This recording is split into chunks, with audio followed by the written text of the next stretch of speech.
The question of homosexuality and its biblical interpretation represents one of the most controversial and misunderstood topics in modern hermeneutics. For centuries, specific passages have been extracted from their original historical, cultural, and linguistic contexts, resulting in interpretations that frequently contradict the fundamental principles of love and justice that permeate Scripture. To adequately understand what the Bible actually communicates about this topic, it is essential to examine the texts within their original contexts. The Old Testament, written in Hebrew and Aramaic, and the New Testament, written in Koine Greek, carry linguistic and cultural nuances that are lost in modern translations. Many of the words and concepts used by biblical authors have no direct equivalence in our contemporary languages, creating interpretive gaps that have been filled, often inadequately, by later cultural prejudices.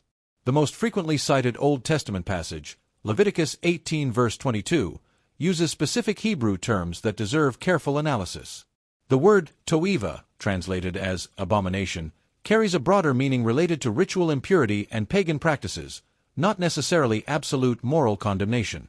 Within the context of the Levitical Holiness Code, this prohibition was intrinsically linked to the distinction between Israel and surrounding nations, especially their religious and cultic practices. Historical context reveals that many of the sexual practices condemned in Leviticus were associated with Canaanite fertility cults, where sacred prostitution and sexual rituals formed part of worship to pagan deities. The condemnation was not necessarily directed at sexual orientation itself, but at practices that compromised Israel's religious and cultural identity. This distinction is crucial for honest interpretation of the texts. In the New Testament, the most direct references appear in Pauline letters, particularly in Romans 1 verses 26 to 27, 1 Corinthians 6 verses 9 to 10, and 1 Timothy 1 verse 10. Linguistic analysis of these texts reveals significant complexities. In Romans, Paul uses the expressions parakataphizon, against nature, and paraphizon, according to nature, concepts that must be understood within Greco-Roman philosophical thought of the time, not according to our contemporary understanding of sexual orientation. The term arsenokoitai, present in 1 Corinthians and 1 Timothy, represents a Pauline neologism of controversial interpretation. Some scholars suggest it refers specifically to pederasty, a common practice in the Greco-Roman world where adult men maintained relationships with young adolescents. This practice was associated with issues of power, exploitation, and social initiation, not what we understand today as consensual same-sex relationships between adults. Traditional interpretation frequently ignores the cultural context of the era. In the ancient world, homosexual relationships were understood primarily through dynamics of power, domination, and submission. The modern concept of sexual orientation as an intrinsic aspect of human identity was non-existent in that historical context. Sexual practices were categorized more by social roles and power hierarchies than by personal orientation.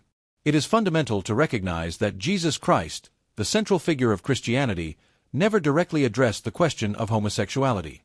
His recorded words in the Gospels contain no specific reference to this topic. In contrast, Jesus repeatedly emphasized love, compassion, inclusion of the marginalized, and criticism of religious structures that oppressed the vulnerable. This absence of direct condemnation, combined with his message of unconditional love, suggests a different perspective from that frequently promoted by traditional interpretations. Responsible biblical hermeneutics requires that we recognize the difference between temporary cultural prescriptions and eternal principles. Many Old Testament laws, including dietary restrictions, clothing regulations, and ritual practices, are understood by modern Christians as specific to that historical context. The selective application of certain Levitical laws while others are ignored reveals interpretive inconsistency. The development of Christian theology over the centuries demonstrates evolution in understanding various themes. The early church intensely debated issues such as circumcision, dietary laws, and the inclusion of Gentiles. These discussions, recorded especially in Acts and the Pauline letters, established precedents for reinterpreting practices and precepts in light of new spiritual understanding. Historical analysis reveals that many anti-homosexual interpretations were consolidated during specific periods of church history, frequently influenced by particular political and cultural contexts. The criminalization of homosexuality in the Christian world was not always uniform, varying according to time and geographical location. This historical variation suggests that biblical interpretations were shaped by factors external to Scripture itself. Contemporary Bible scholars, including conservative theologians, increasingly recognize the complexity of these interpretive issues. Seminaries and theological universities offer specific courses on biblical hermeneutics and sexuality, exploring the linguistic, historical, and cultural dimensions of these texts. This academic development indicates movement toward more nuanced and contextually informed understandings. The practical application of these interpretations has profound consequences for faith communities and individuals. Interpretations that promote exclusion, condemnation, or discrimination contradict fundamental biblical principles of love, justice, and human dignity. Hermeneutical responsibility requires that we consider not only what the text said in their original contexts, but also how their application serves or contradicts the central values of Christian faith.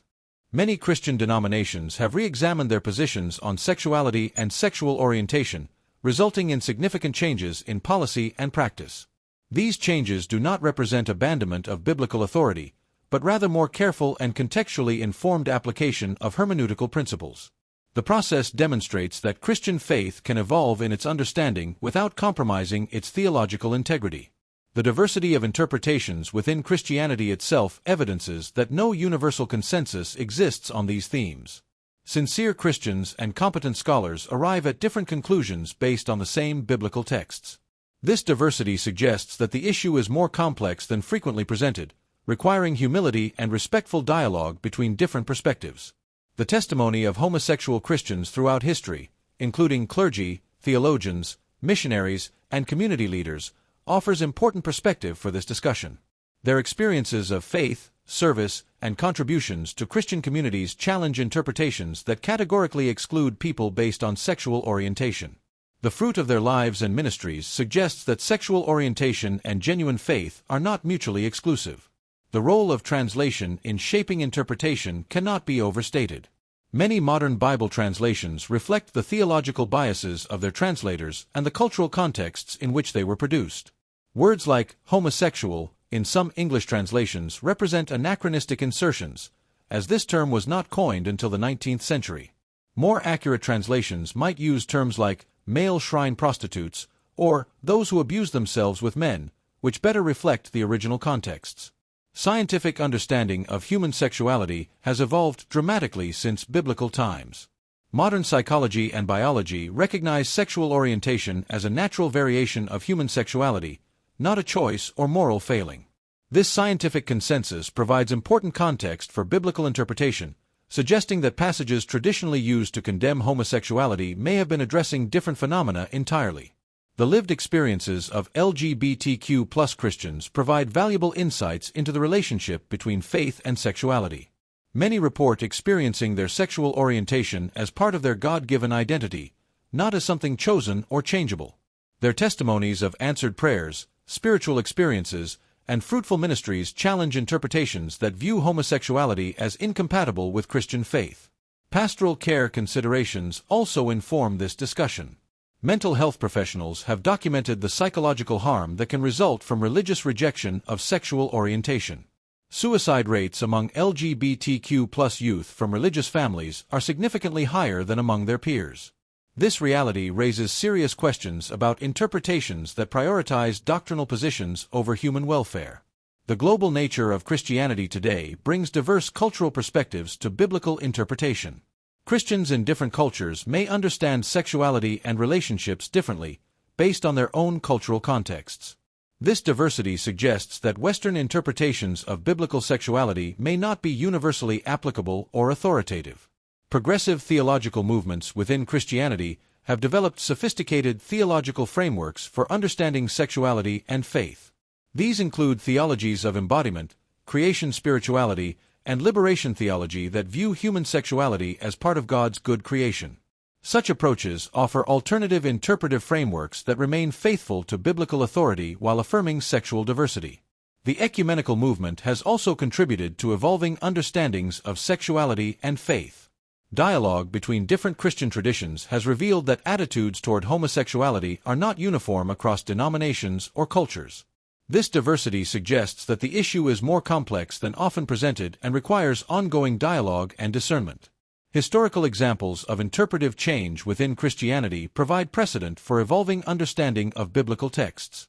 The Church's positions on slavery, the role of women, and interracial marriage have all evolved significantly over time, based on deeper understanding of biblical principles and their application to contemporary contexts.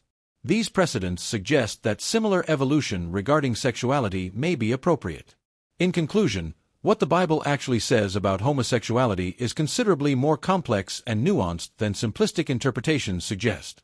Biblical texts, when examined in their original contexts, reveal specific concerns with cultural practices, religious rituals, and power dynamics, not necessarily with sexual orientation as a modern category.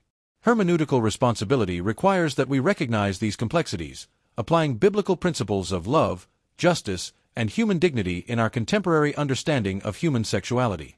The ongoing dialogue within Christianity about these issues reflects the vitality of a faith tradition that continues to wrestle with Scripture while remaining committed to love and justice for all people.